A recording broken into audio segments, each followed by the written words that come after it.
I want to thank you for having me here this morning. And it's an honor and a privilege to be in this pulpit where Reverend Natalie is usually. Those are big shoes to fill. And in this community that I know you work so hard to be God's beloved community in this world. And so I give thanks for being here. It is a privilege and an honor. And before I share this word for all of us to reflect together, I pray to God that indeed the words of my mouth and the meditations of my heart reflect the gospel of Jesus. Amen. And as we start this morning, you have already started your morning. Perhaps you've had coffee, and we heard from wise children. We've had a lot already this morning. But let us give thanks. This is the day that God has made. Let us rejoice. We have another day. Amen? We give thanks that we have another day of life, and I say this especially with a lot of gratitude, knowing people who have had extreme losses, profound losses recently, and that we've seen a lot of wonderful leaders, as Reverend Anna was referencing, die.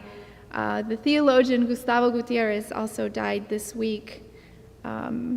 His theology emphasized this idea that we'll touch on today, which is the truth comes from the poor, from the marginalized, from those on the margins of this earth. And so I carry his message, his truth that he wrote about so well with me in this sermon. And before I go on, I'm going to say, I think there's a lot of anxiety in all the communities that I've visited, that I have spoken to. There's a lot of angst. There's a lot of fear. And so I want to talk about that. But as you know, I would hope you would know, I'm not telling you who to vote for. I'm not suggesting, I'm not discouraging you to vote. I'm not discouraging you not to vote. Our lesson from today, I think, is asking us, in the midst of all our anxiety, all our fear, what do we do, church? How do we live as Christians these coming weeks, and whatever happens on November 5th and beyond? How do we live? How do we act as church? I want to affirm that so many people are feeling anxious for our context, for our country, but especially for the most vulnerable in our country, right? There are many communities that are particularly vulnerable because they are marginalized, targets of hatred and violence all the time, and rampant dehumanization. And some of those beloveds are in this congregation, marginalized, vulnerable, not by their own fault, but by the narratives of this world. And I'm sure there are plenty of communities that you can think of that are vulnerable and that can be extra vulnerable after November 5th. I see your anxiety, I see your fears, I share them.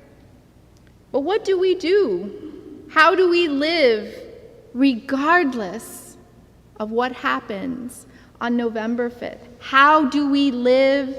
What is the call, this call from this passage to us today, in this time and place, in these turbulent and anxious times? There are many vulnerable communities, but I'm going to actually ask you to focus on two. One especially comes to mind is that of the trans and queer community. A new book came out that I heard of. Have you heard of the new book, American Teenager: How Trans Kids Are Surviving Hate and Finding Joy in a Turbulent Era by Nico Lang? I listened to an interview with Lang about his book, and he said, I really wanted to bring the stories of trans kids and therefore trans persons to life because their stories weren't being heard. And he said, yeah, sure, there's stuff about trans kids and their families, but what about what they're saying about themselves and their own experiences? He said that he especially wanted to do this because, as you probably recall, in February of 2022, what did Governor Abbott do? He targeted the families of trans children. He wanted to deem gender-affirming care as abuse. Our family personally knew a family that left Texas. They weren't going to wait for whatever legislation was coming their way. They knew they had to protect their child, and they left the state. Lang, in his interview, said that not only have people left this state, people are leaving the country long before we get closer to this election in order to keep their children and families safe. After 2022, do you remember then the Texas legislature signed a ban on gender-affirming care? It moved forward despite the massive amount of scientific evidence that says that gender-affirming care is both appropriate and necessary. And guess what? Trans kids and trans adults say we need that. But none of that mattered. Their voices didn't matter. Their stories were silenced and were buried by dehumanizing rhetoric that I won't repeat here. The distortions about trans people, ridiculous stories about restrooms and sports that we're seeing in commercials now. Lies. Dehumanization. Attempting to drown out the truth of beautiful human beings. Trying to cast them as these nefarious, frightening characters. So common in our culture to do that to people on the margins, to push them further into the margins with stories. And these words and these stories are not just words and stories, they're violence themselves, because they invite other forms of violence. So these trans children, and by default, any trans person, came to be known by many in our country by these dehumanizing narratives, not by really who trans people are. So Nico Lang said, I'm going to spend my time on the road. I'm going to talk to families who will talk to me and let me chronicle these stories so I can share them with everyone. Because what he found in the research is not a lot of people know someone who is trans.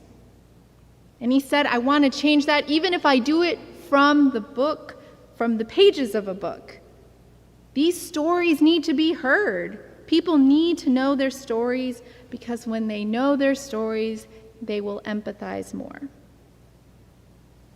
That is often our human condition, right? When we know someone, when we have proximity to their story, we're more likely to say, well, that doesn't match those things I've been hearing or seeing. Of course it doesn't. It isn't true.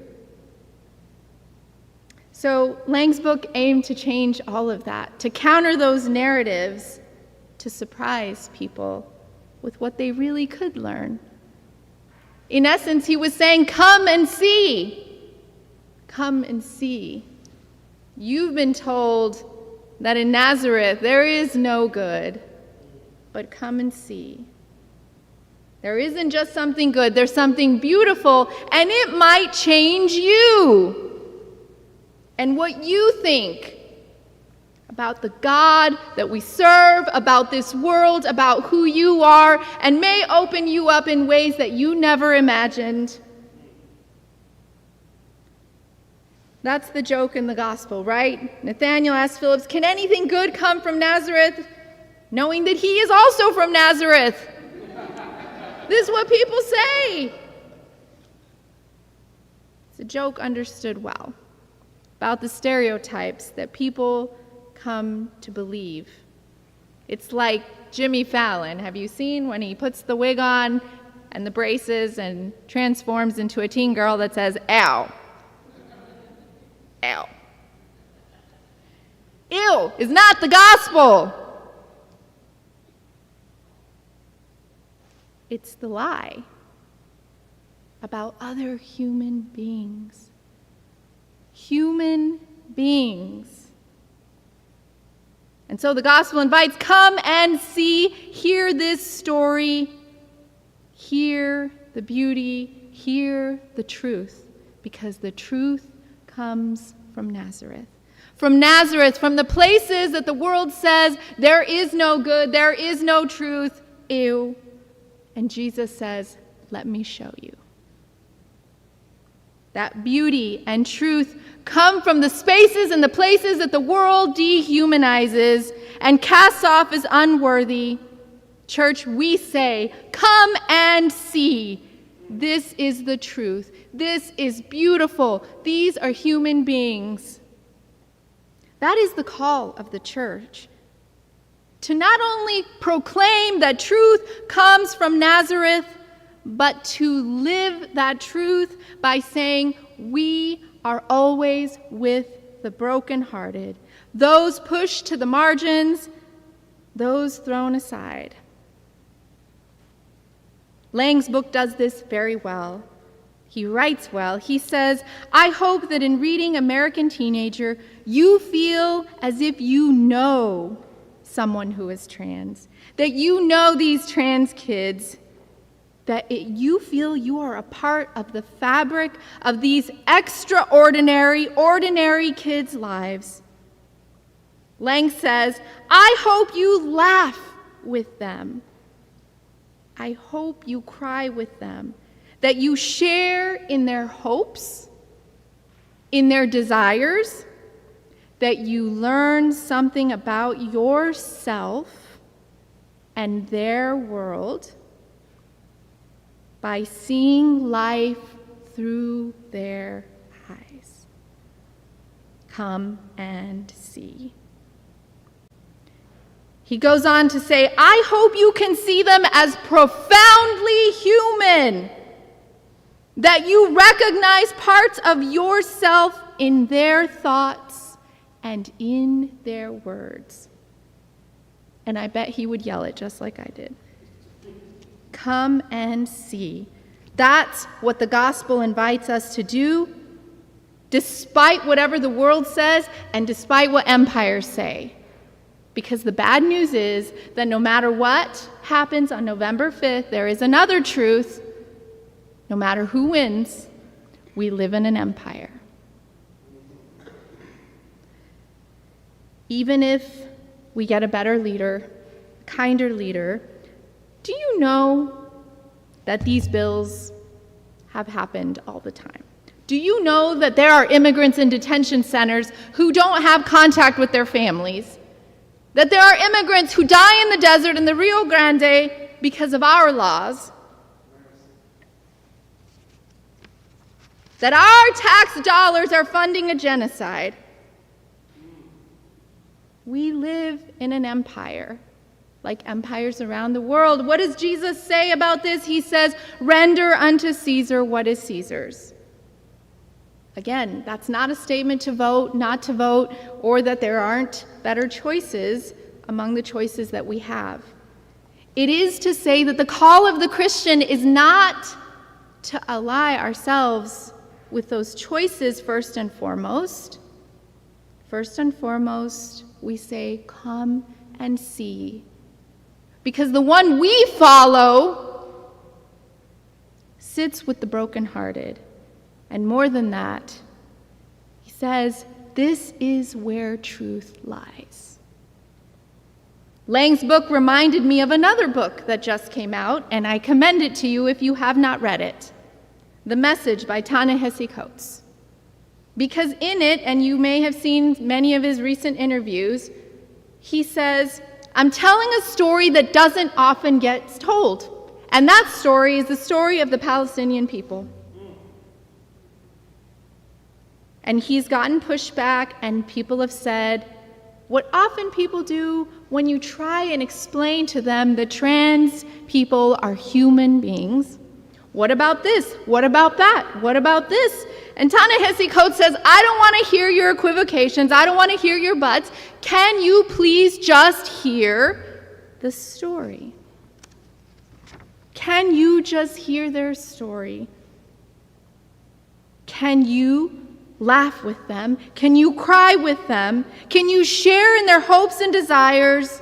Can you learn something about yourself and their world by seeing life through their eyes?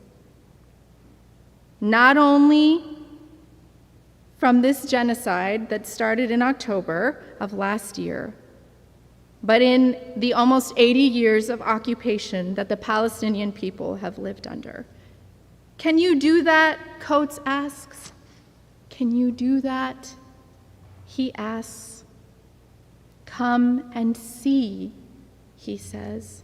He implores us to do this, to go beyond the narratives, the qualifications, the ideas that we've been told that if we care for this, we cannot care for that. Our gospel imagination is much wider than that, is it not? For God so loved the world. We know that there is dehumanization at play for many reasons. But if it were any other people, it would be unfathomable that in 1 year more children would be killed in Gaza, this tiny little area, than in all the global conflicts in the last 5 years. That Gaza now has the largest cohort of child amputees in history. Friends, this is not new. This story is not just a little more than a year old. And Coates implores us to listen to that story, to hear it, to come and see and listen for what truth there will teach us. What does this have to do with our anxiety and fears? In fact, actually, maybe I made them go up, right? Wow, okay, that didn't help. What does that have to do? Because when we are afraid, and it is understandable to feel fear and anxiety, when we are afraid, sometimes our inclination is to go inward to what we know, to who we know, or maybe just even to ourselves, instead of outward. Our anxiety and our fears tell us that we don't have enough space and time and energy to go outward and to proclaim the gospel and to grow the church and to grow God's kingdom here, now. More lies. In fact, we need to do it more.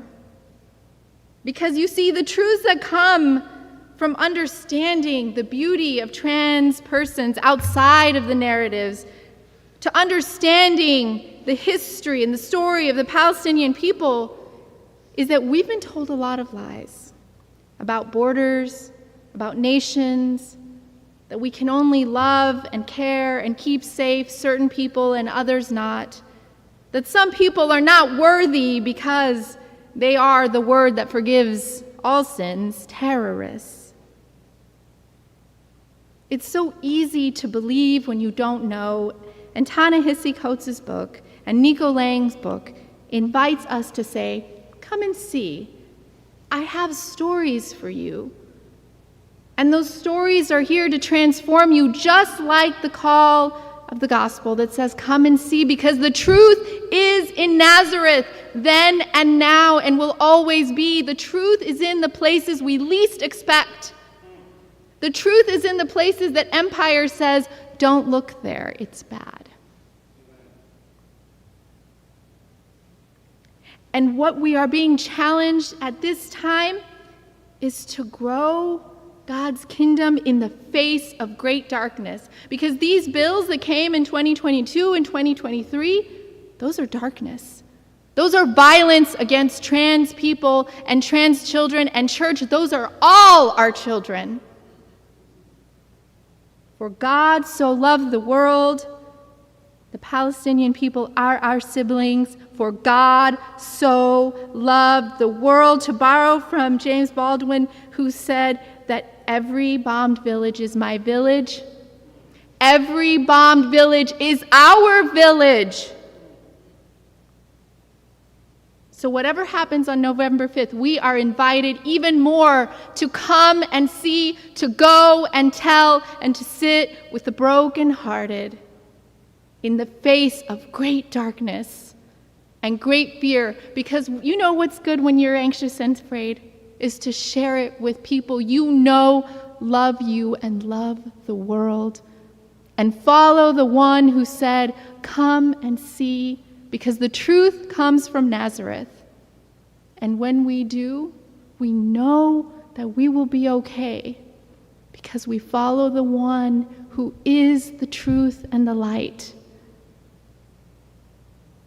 We keep going, we keep building church, and in fact, we do it with more ferocity and more love and more courage. The light shines in the darkness, and the darkness will not overcome it. Lest we forget, the truth comes from Nazareth. Go and tell it. May it be so. Amen.